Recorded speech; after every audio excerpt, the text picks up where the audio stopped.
Всем привет! Сегодня хочу показать, как надо правильно устанавливать сантехнику.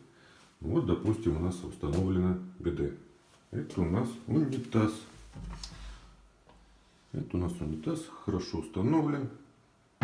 Вся арматура за стенкой. Так, садишься на унитаз и смотришь в окошко, кто там ходит у нас по участку. Кто там из гостей пришел. Переходим в душевую. Душевая, вон сколько органов управления, лейка. Там у нас тропический душ, подсветочка. Стоишь, моешься под душем, хорошо. Ну и наблюдаешь. Кто там, сосед пришел, машет тебе рукой, говорит привет. А ты ему в ответ рукой тоже машешь. Привет. Вот так вот. И продолжаешь мыться дальше.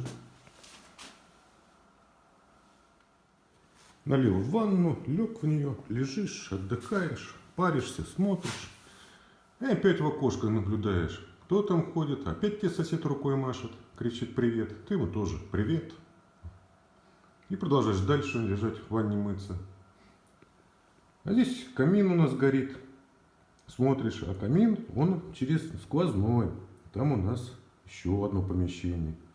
Это на тот случай, вдруг кто придет тоже из соседей или знакомых, посмотрит, а ты здесь моешься.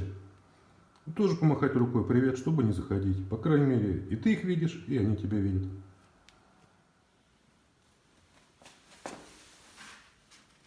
Вот он камин со стороны комнаты, а вон та ванна. Ну и теперь, если вы бы досмотрели это видео до конца, теперь вы знаете, как надо правильно устанавливать сантехнику в частном доме. Всем спасибо за внимание.